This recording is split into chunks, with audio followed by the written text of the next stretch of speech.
Puji Tuhan, kita masuk di tahun yang baru, di tema yang baru tentang mencari perkara yang di atas, Bapak Ibu. Jadi ini tema kita sepanjang tahun ini. Baik Bapak Ibu Saudara, saya mau tanya Bapak Ibu Saudara, sudah berapa kali Bapak Ibu ibadah di tahun lalu? Rajin? Rajin ya? Sudah berapa lama kita jadi Kristen Bapak Ibu? Sudah kita mungkin bisa berkata sudah puluhan tahun rajin Bapak. Nanti dapat hadiah Bapak Ibu. Yang rajin dapat hadiah. Yang tidak dapat bukan berarti tidak rajin ya. Tapi minta sama Tuhan Yesus nanti di kekekalan ya. Bapak Ibu Saudara, rajin beribadah itu baik. Baik sekali. Sangat baik. Tuhan sendiri menegaskan pentingnya kita beribadah Bapak Ibu. Dalam Ibrani 10 ayat 25 berkata demikian. Janganlah kita menjauhkan diri dari pertemuan-pertemuan ibadah kita. Tuhan sendiri kasih tahu bahwa ini sesuatu yang bagus. Sesuatu yang baik. Kita rajin ibadah, mungkin tidak pernah absen, mungkin kita datang paling pagi, tapi hati-hati. Karena ini bisa menjadi perkara yang menjatuhkan. Nah, bagaimana ini bisa menjadi perkara yang menjatuhkan? Kita akan belajar dari Markus pasal 7 ayat 1 sampai 23. Kita tidak usah baca semua. Karena kita akan baca awalnya saja, ayat-ayat yang penting saja. Pada suatu kali, serombongan orang Farisi dan beberapa ahli Taurat dari Yerusalem datang menemui Yesus. Mereka melihat bahwa beberapa orang muridnya makan dengan tangan najis, yaitu dengan tangan yang tidak dibasuh. Kemudian, sebab orang-orang Farisi seperti orang-orang Yahudi lainnya tidak makan kalau tidak melakukan pembasuhan tangan lebih dulu. Karena mereka berpegang pada adat istiadat nenek moyang mereka. Dan kalau pulang dari pasar, mereka juga tidak makan kalau tidak lebih dahulu membersihkan dirinya. Banyak warisan lain yang mereka pegang, umpamanya hal mencuci cawan, kendi, dan perkakas-perkakas tembaga. Karena itu orang Farisi dan ahli-ahli Taurat bertanya kepada Yesus, mengapa murid-muridmu tidak hidup menurut adat istiadat nenek moyang kita, tetapi makan dengan tangan yang najis? Jadi Bapak Ibu, orang Farisi dan ahli Taurat mempermasalahkan masalah yang sangat sederhana. Murid-murid Yesus makan tanpa cuci tangan. Masalah besar bagi mereka. Mungkin kita mau sebut orang Farisi ini terjebak rutinitas agama atau mabuk agama. Bayangin Bapak Ibu, gara-gara makan tidak cuci tangan, didatengin murid Yesus ini. Murid-muridmu tidak makan cuci tangan, orang mabuk agama. Atau orang munafik, bisa dibilang begitu. Atau ibadah tanpa hati, atau punya ego rohani. Mungkin sebutan ini yang cocok Bapak Ibu. Buat orang-orang Farisi dan ahli-ahli Taurat. Nah, kita tidak mau belajar dari mereka ini. Kita tidak jadi seperti mereka. Mereka bukan teladan yang baik Bapak Ibu. Nah Bapak Ibu Saudara, di Israel ada banyak sekali ditemukan yang namanya mikveh. Ini kolam penyucian. Ada ribuan jumlahnya. Ribuan. Di Yerusalem, kota Daud, Bethlehem, sekitar Bait Suci pasti, Galilea, ditemukan banyak kolam penyucian. Dan hari-hari ini masih bertambah. Hari-hari ini mereka banyak gali di bawah. Ditemukan ribuan mikveh, kolam penyucian. Bukan kolam baptisan. Nah ini yang modern Bapak Ibu.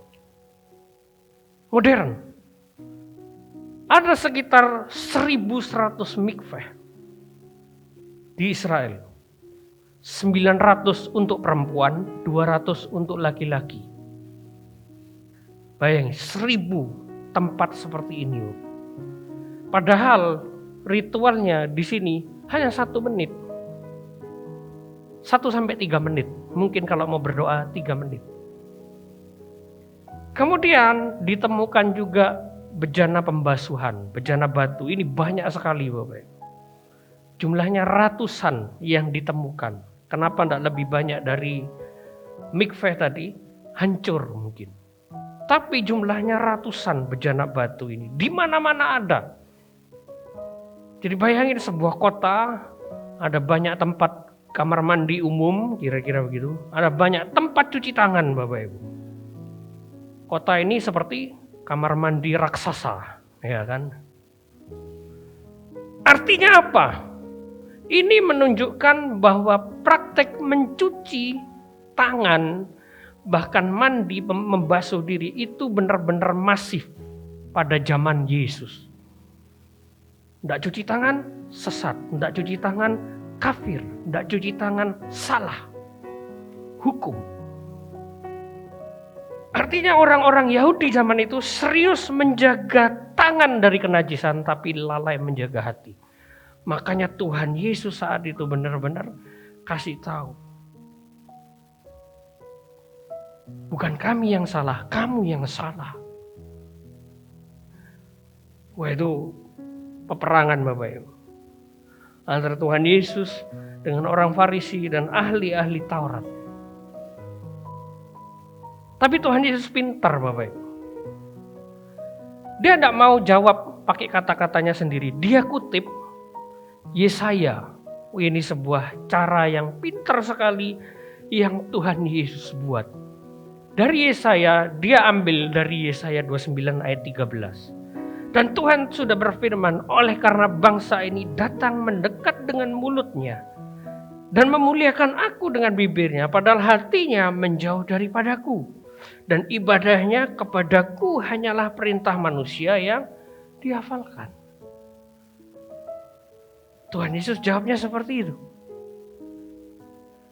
Cuci tangan bagi orang Yahudi sebelum makan itu adalah ibadah Bapak. Jangan pakai cara berpikir kita. Kita makan lalapan cuma celup-celup gini, betul? Bahkan mungkin tidak cuci tangan, langsung. Apalagi kalau sudah lapar. Tapi bagi mereka harus cuci. Apalagi kalau dari pasar, mereka harus mandi dulu baru makan. Saya ingat dulu saya zaman COVID seperti itu Bapak Ibu. Hampir gila. Takut virus. Mungkin kita juga ada yang begitu. Ada banyak orang yang saya tahu cerita-ceritanya uang kembalian sampai disemprot disinfektan Bapak Ibu. Orang belanja tidak mau uang kembalian disemprot. Ada yang tidak mau uang kembalian. Tidak mau. 50.000 tidak mau. Karena takut. Kotor. Takut sakit. Bagi orang Yahudi itu ibadah. Cuci tangan. Masalahnya sepele sekali. Sangat sepele. Kemudian Tuhan Yesus kasih tahu. Apapun yang dari luar yang masuk tidak bisa menajiskan. Tetapi yang keluar itulah yang menajiskan. Dengan kata lain Tuhan kasih tahu babi itu najis apa enak? Enak, enggak najis. Kira-kira begitu. Bukan yang masuk makanan kotor, paling orangnya sakit perut. Muntah-muntah. Mungkin hanya seperti itu mungkin. Kemudian Tuhan kasih tahu lagi sebab dari dalam, dari hati timbul segala pikiran jahat, percabulan, pencurian, pembunuhan. Ini yang merugikan orang. Kita makan, tidak cuci tangan. Apa ada yang rugi? Tidak ada Bapak Ibu. Yang rugi diri kita sendiri. Orang lain tidak rugi. Kita sendiri yang rugi. Tapi itu dipermasalahkan sama orang-orang Yahudi. Sedangkan yang ini, yang jauh lebih besar, yang jauh lebih krusial, yang jauh merugikan orang, mereka tidak anggap itu. Nah, saya mau ajak Bapak Ibu Saudara traveling gitu ya, ke zaman Nabi Yeremia. Kita jalan-jalan di dalam pikiran kita, Bapak Ibu. Di dalam surat Yeremia, kitab Yeremia dikatakan begini, dosa Yehuda telah tertulis dengan pena besi, yang matanya dari intan terukir pada loh hati mereka dan tanduk-tanduk mezbah. Jadi di dalam hati orang-orang Israel itu isinya hanya dosa, Bapak Ibu. Hanya dosa. Nah, masih belum ngerti, sebentar. Nanti kita akan dapat gambaran utuhnya. Kemudian Bapak Ibu Saudara, ini baru ditemukan. Ini adalah segel, stempel. Jadi stempel itu zaman dulu itu segel, Bapak Ibu. Segelnya surat, administrasi. Tertulis Yukal bin Selemnya seperti di Yeremia 37 ayat 3. Ditemukan ini. Ini untuk mengesahkan surat. Pakai nama-nama Ibrani, Yukal. Yukal itu artinya Allah yang berkuasa. Kelihatan rohani. Sangat rohani. Pemerintahan dijalankan berdasarkan syariat agama. Enak. Kita hidup di negara minoritas, tidak tahu rasanya. Tidak ngerti rasanya. Kalau kita hidup di negara mayoritas, kita akan ngerti rasanya, betapa enaknya. Misalnya Bapak Ibu datang ketemu Pak RT, Pak RT-nya bilang shalom, wah. Seneng kan? Seneng kita. Ketemu bupati, bupatinya bilang shalom, Tuhan Yesus memberkati. Tapi kita tidak pernah rasakan itu, betul? Kita tidak tahu rasanya. Tidak ngerti rasanya. Kemudian ditemukan lagi Bapak Ibu. Lapisan tanah berlapis-lapis hitam. Terbakar. Artinya apa? Ini di Yeremia 7 sebelumnya. Seperti Tuhan kasih tahu di sebelumnya, Tuhan sudah kasih tahu. Kalau kamu tidak nurut, Yerusalem akan dimusnahkan. Faktanya, arkeologinya, Yerusalem dimusnahkan Bapak Ibu. Artinya apa? Administrasi negara jalan kayak agama, tapi dimusnahkan sama Tuhan. Dimusnahkan. Nah, kita balik ke zaman Yesus. Artinya apa? Air bisa membersihkan tangan, tapi tidak bisa membersihkan hati. Ritual tidak pernah bisa menyelesaikan masalah, Bapak. Mau ibadah, mau pemerintahan ini, wah, Kristen sekali. Tidak pernah bisa menyelesaikan masalah dosa, Bapak. Masalah apapun tidak pernah selesai dengan ritual. Kita mau rajin ibadah 1 tahun 52 kali, tidak pernah bisa menyelesaikan masalah. Tidak pernah bisa. Contohnya ini. Yang terbakar tadi itu di Silo, Bapak Ibu. Silo. Itu kota pertama, tempat pertama yang dipilih Tuhan untuk kemah suci. Bukan Yerusalem, bukan Silo. Tapi terbakar. Tempat yang dipilih Tuhan supaya jadi kota yang kudus, kota yang suci, orang-orangnya rohani semua, tapi dibakar berkali-kali. Lebih parah lagi Megiddo, 20 kali dibakar. Ditemukan 20 lapisan tanah terbakar. Itu di Israel, Bapak Ibu. Bayangkan, negara yang Tuhan pilih, Tuhan pengen hidupnya kudus, mereka jalankan ibadah, tapi Tuhan hukum semua. Ritual tidak bisa menyelesaikan masalah. Tidak bisa. Makanya Tuhan berikan perjanjian baru. Dalam Yeremia 31 ayat 3. Tetapi beginilah perjanjian yang kuadakan dengan kaum Israel sesudah waktu itu. Demikianlah firman Tuhan, aku akan menaruh Tauratku di dalam batin mereka dan menuliskannya di dalam hati mereka. maka aku akan menjadi Allah mereka dan mereka akan menjadi umatku. Ini kebalikan dari yang tadi. Yang Yeremia tadi katakan, dosa Yehuda itu ada di hati. Dosa orang Israel itu ada di hatinya. Kemudian Tuhan tulis perjanjian baru. Tidak mau. Di dalam hati bukan dosa, tapi perjanjian yang baru dengan Tuhan. Di dalam hati.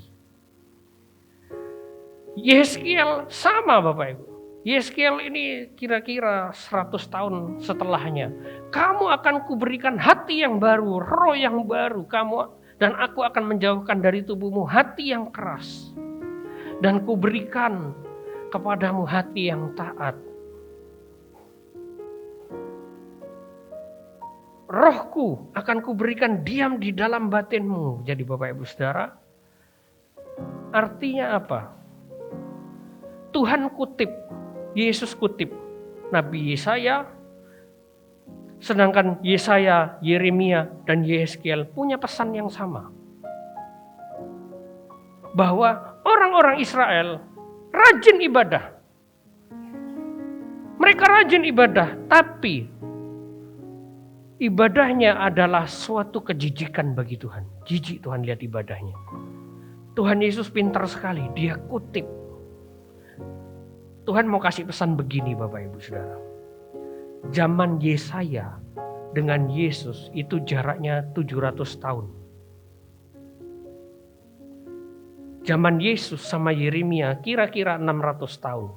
Yesus dengan Yehezkiel kira-kira 570 tahun. Artinya selama 700 tahun mereka tidak bertobat. Walaupun rajin ibadah. 700 tahun rajin ibadah tapi Tuhan tidak berkenan. Ada yang rajin ibadah seumur hidupnya. Lalu Tuhan bilang ibadahmu tidak berkenan. Kaget kita. Kenapa tidak berkenan? Kenapa? Padahal ke gereja baik. Ke gereja ibadah baik. Timbang tidak ibadah. Ke gereja baik. Siapa yang bilang ke gereja jahat? Tidak ada Bapak Ibu. Ke gereja baik, ibadah itu baik. Tapi Tuhan kasih pesan begitu Bapak Ibu Saudara. Lalu gimana kita? Nah, apa yang harus kita buat? Di dalam zamannya Tuhan Yesus ketemu dengan satu orang. Namanya Nikodemus. Ayatnya bagus sekali Bapak Ibu. Nikodemus dibilang dia adalah pengajar Israel. Artinya dia ngerti firman ini. Dia ngerti Yesaya, Yeremia, Yehezkiel, dia ngerti. Dia paham. Nikodemus ketemu Tuhan Yesus malam-malam. Takut ketahuan. Kalau ketahuan habis dia. Karir rohaninya habis. Habis semua. Makanya dia ketemu malam-malam. Tuhan, gimana caranya supaya hidup kami ini berubah? Kira-kira begitu. Kemudian Tuhan jawab, aku berkata kepadamu, sesungguhnya jika seseorang tidak dilahirkan kembali, dia tidak bisa melihat kerajaan Allah. Mau lihat kerajaan Allah Bapak Ibu? Bukan rajin ibadah. Tapi jawabannya ada di sini. Rajin ibadah tidak menyelesaikan masalah. Harus apa Bapak Ibu? Harus lahir baru di dalam Yesus.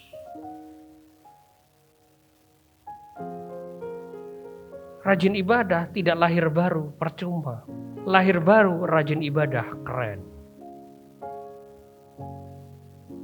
Itu tadi contohnya Bapak. 700 tahun orang Israel ibadah. Tapi Tuhan bilang, kamu salah. Salah 700 tahun, bayangin Bapak.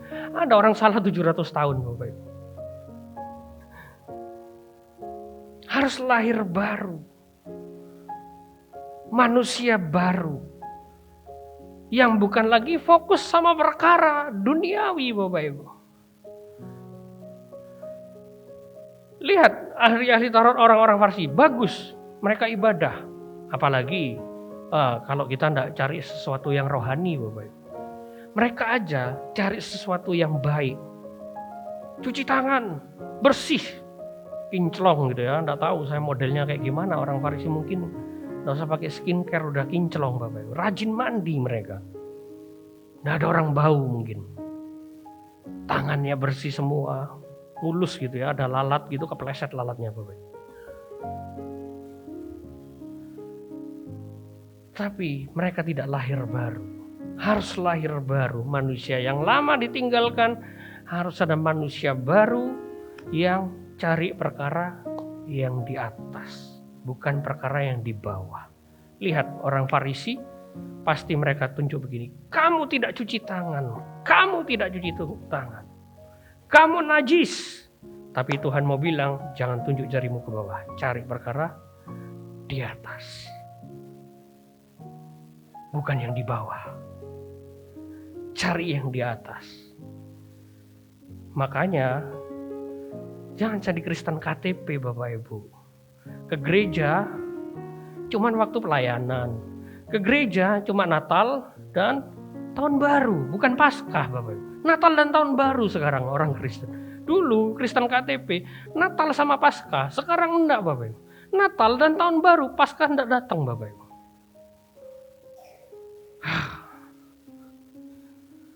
Belum lagi ke gereja, fokus sama gadgetnya, Bapak Ibu. Jangan Kristen KTP, Yesus kembali, KTP Bapak Ibu yang diangkat, orangnya enggak. Karena KTP-nya Kristen, orangnya enggak. Harus cari perkara-perkara yang rohani, Bapak Ibu Saudara. Makanya Tuhan bilang, jadi siapa ada di dalam Kristus, ia adalah ciptaan baru. Yang lama sudah berlalu, yang baru akan datang. Makanya kita butuh Kristus supaya kita lahir baru. Gimana caranya punya hati yang baru? Tuhan tidak mau tembel-tembel, Bapak. Lihat tadi masalahnya. Tuhan bilang, aku akan berikan hati yang baru. Bukan hati yang lama, ku perbaiki, indah. Hati yang baru, lahir baru. Yang tidak lagi fokus dengan perkara duniawi.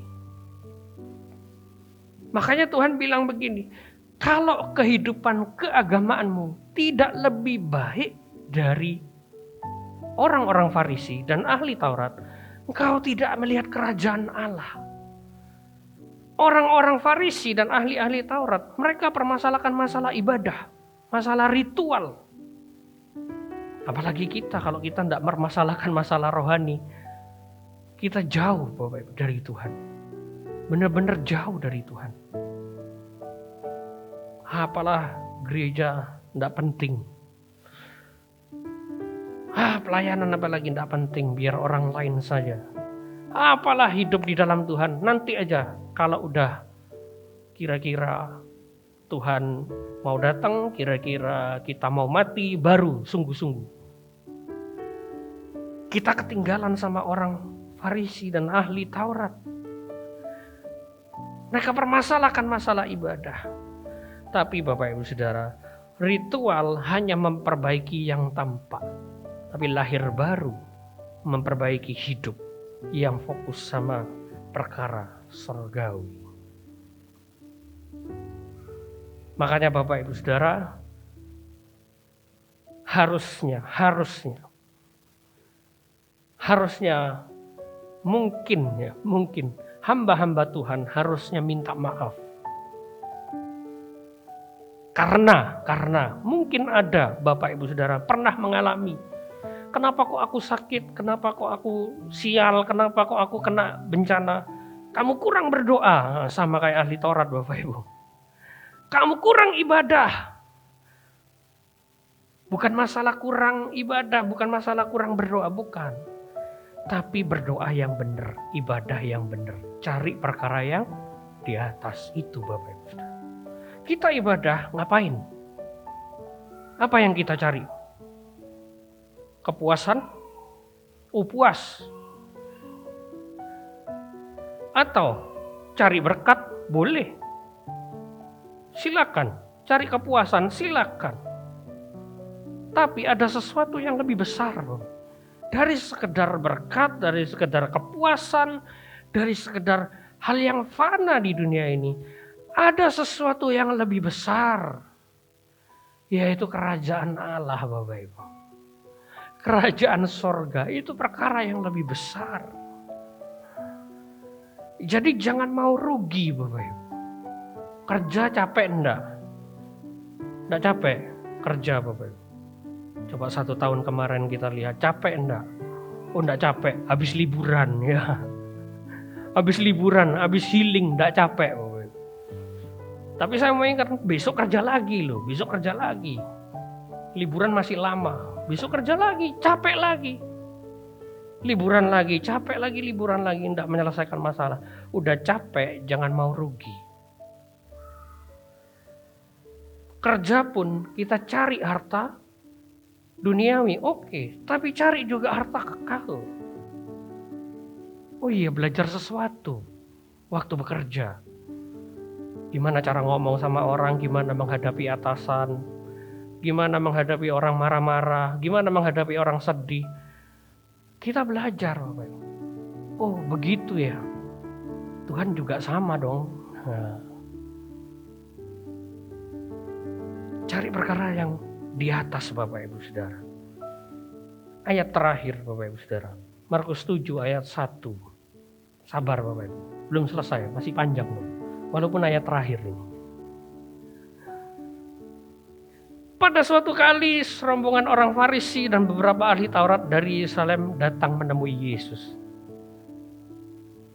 Sepele ayatnya. Sangat sepele Bapak Ibu Saudara.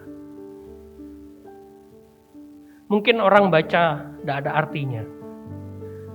Tapi Bapak Ibu Saudara, ayat ini punya pesan cukup dalam Bapak Ibu. Mereka dari Yerusalem ketemu Yesus. Yesus di Galilea. Artinya mereka repot-repot Bapak Ibu Saudara. Bapak Ibu tahu jarak dari Yerusalem ke Galilea 120 kilo. Surabaya Kraksan. Bayang. Bapak Ibu pernah dimarahin pendeta dari Surabaya datang, kamu makan enggak cuci tangan? Pernah Bapak Ibu? Kan gini, betul ya? Didatangin pendeta dari Surabaya karena kita makan enggak cuci tangan. Coba Bapak Ibu. Yang gila siapa sih? Iya kita salah, mungkin makan enggak cuci tangan, enggak jaga kebersihan, mungkin salah Bapak Ibu. Tapi bayangin, ini dari Surabaya ke Kraksan cuma marahin kita gara-gara makan enggak cuci tangan Bapak Ibu. Mereka repot-repot datang sama Yesus, ketemu murid-muridnya hanya untuk marah-marah Bapak Ibu. Masalah makan tidak cuci tangan. Mereka datang bukan untuk berubah, bukan untuk belajar, tapi repot-repot menghakimi orang, repot-repot mempermasalahkan ibadahnya orang. Orang Farisi menjaga tangan. Tapi Yesus kasih tahu hatimu yang salah, bukan tangan kami yang salah, tapi hatimu yang salah. Kita harus berubah Bapak Ibu dari 2026. Kedatangan Tuhan tidak semakin lama, tapi semakin mepet. Berubah, tidak perlu gengsi. Jangan gengsi Bapak. Biarin aja. Ayat ini mau kasih pesan, orang lain datang bawa standar, tapi Yesus datang bawa cermin. Kita mau berubah, enggak usah takut. Nanti kata orang gimana? Nanti orang bilang aku sok suci, sok rohani. 2026 harus berubah Bapak Ibu. Karena waktunya juga enggak lama lagi. Biarin orang mau ngomong apa, biarin. Karena life must go on the truth. Hidup ini harus jalan terus, jalan di dalam kebenaran Bapak Ibu. Cari perkara-perkara yang di atas, Bapak Ibu. Harus berani bayar harga untuk perkara sorgawi, Bapak Ibu. Harus berani. Masa kalah sama orang Farisi? Orang Farisi itu bayar harga loh. Bayangin Bapak Ibu Saudara. Mereka jalan. Bukan naik taksi Bapak Ibu. Mereka jalan.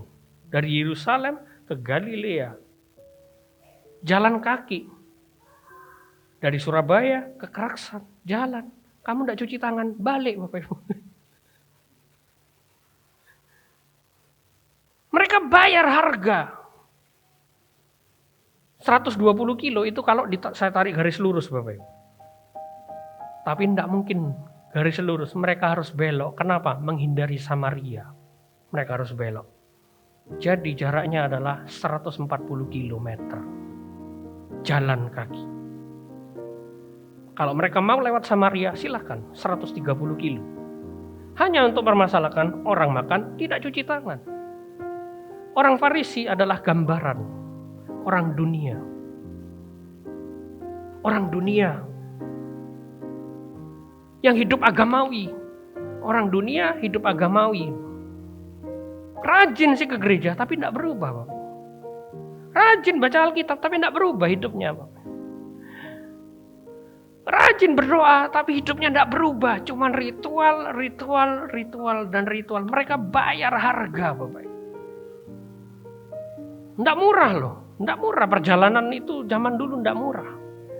Apalagi kita ke gereja bayar harga kan? Bayar harga kita. Tidak gratis kan? Nah, yang cewek-cewek make up beli enggak? Tidak mungkin nyolong kan? Beli kan? Beli.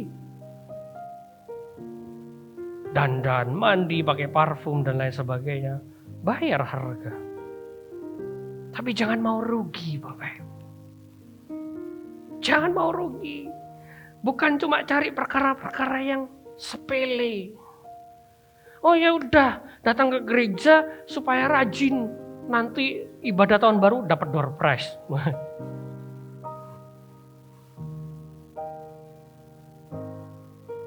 Supaya rajin aja, supaya kelihatan rajin, kelihatan rohani, Bapak. Yesus menegur orang Farisi bukan karena mereka kurang rohani. Tapi karena mereka terlalu sibuk mengurus hal-hal yang lahiriah. Sementara hati mereka jauh dari Tuhan. Mereka hafal hukum. Ngerti mereka. Bayangin orang tidak cuci tangan di Surabaya. Mereka tahu Bapak Ibu. Coba. Canggih kan? Canggih. Gimana caranya bisa tahu? Mereka punya komunitas cukup besar. Kirim-kirim surat. Yesus kesini nih, makan tidak cuci tangan. Kamu kesini dong, kira-kira begitu. Canggih mereka. Mereka ngerti, rajin menjalankan tradisi, tapi gagal mengenali Tuhan yang berdiri di depan mata mereka. Gagal total. Mereka tidak kenal siapa itu Mesias. Siapa itu Yesus Juru Selamat. Makanya Tuhan ajarkan hal-hal yang rohani, Bapak. Ritual tidak penting. Mau rajin ibadah tidak penting kalau hidupmu tidak berubah. Makanya ketika Yesus bangkit, dia tidak pernah menginjakkan kakinya di bait suci. Tidak pernah. Dia tidak mau. Kenapa? Bait sucinya hanya ritual, Bapak. Hanya ritual biasa. Tapi tidak kenal Tuhan. Nah, peringatan itu juga ditujukan kepada kita hari ini. Peringatan yang sama.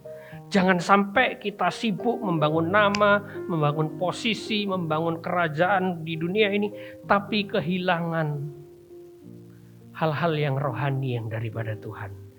Jangan sampai kita tahu banyak tentang Tuhan, tapi tidak lagi hidup di hadapan Tuhan. Ngerti tentang Tuhan, seperti orang-orang Farisi, ahli Taurat, mereka ngerti. Sebut nama Tuhan, mereka tahu Tuhan seperti apa, mereka tahu. Tapi mereka tidak hidup di hadapan Tuhan. Tidak kenal siapa itu Tuhan. Fokusnya hanya hal yang di dunia, yang kelihatan. Oh, ibadah, rajin. Oke, lalu apa? Dapat sesuatu enggak? Berubah enggak hidup kita? Setelah berubah, jadi dampak enggak? Jadi berkat enggak? Itu yang mau Tuhan sampaikan kepada kita semua, Bapak Ibu. Bukan hanya perkara lahiriah. Oh, pelayanan oke, keren Bapak Ibu. Tapi hidupnya enggak berubah, percuma. Kalau gitu enggak usah ibadah sama sekali, tambah parah Bapak Ibu Saudara. Banyak kok orang di luar sana enggak ibadah. Baik, bahkan lebih baik daripada orang yang ibadah.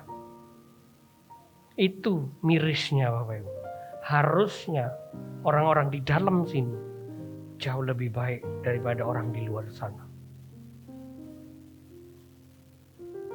Kalau sampai ada orang berkata begitu, berarti ada yang salah di dalam gereja. Ada sesuatu yang salah yang diajarkan oleh gereja. Lihat gereja hari ini saling serang Bapak Ibu. Gereja A, gereja B, semuanya saling serang, ribut, tidak mau bersatu. Mimpi saya adalah menyatukan semua gereja Bapak Ibu.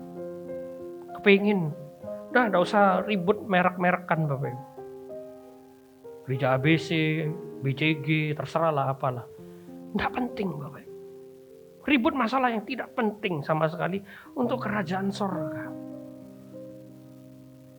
Yesus datang tidak bawa agama, tidak bawa ritual Bapak Ibu. Itu kan yang dimasalahkan gereja. Oh, gereja sini ritualnya begini, gereja ini ritualnya begini, gereja ini ritualnya begini, gereja ini ritualnya begini. Beda dikit pecah, beda dikit pecah, beda dikit pecah. Ini gereja apa beling Bapak Ibu gitu kan. Pecah terus.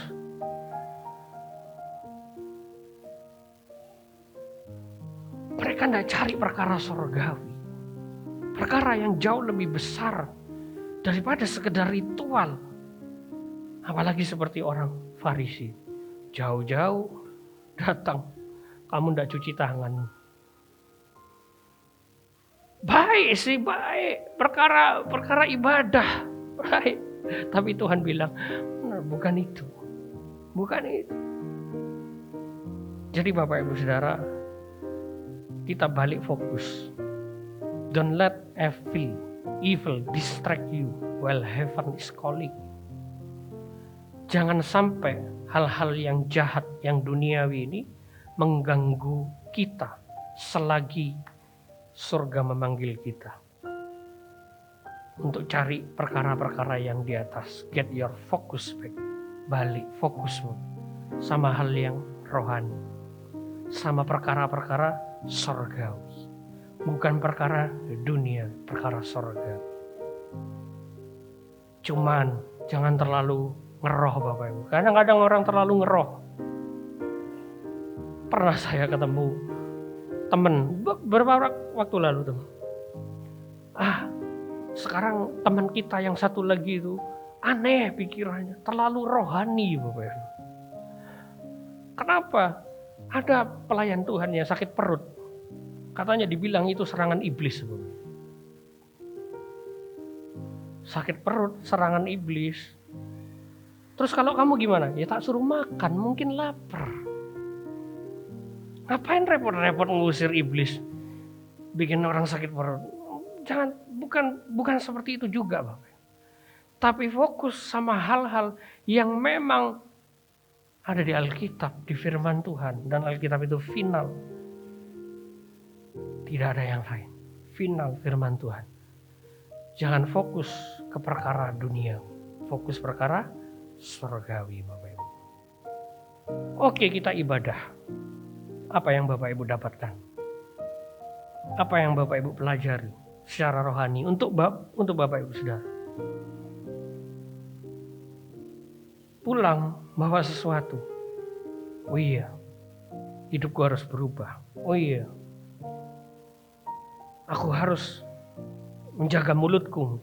Mungkin aku harus menjaga sikapku. Oh iya, aku juga harus jadi berkat buat banyak orang. punya dampak buat banyak orang. Bukan cuma sekedar ke gereja. Gereja datang bawa Alkitab, wah keren mungkin. Ritual, wah gerejanya oke. Tapi pulang gak bawa apa-apa. Kita sama kayak orang Farisi. Rajin mereka ibadah, rajin. Kita sama kayak orang-orang Israel sana. Rajin mereka ibadah, 700 tahun mereka ibadah. Tapi Tuhan bilang, no, bukan itu. Balik, fokus sama perkara sorgawi.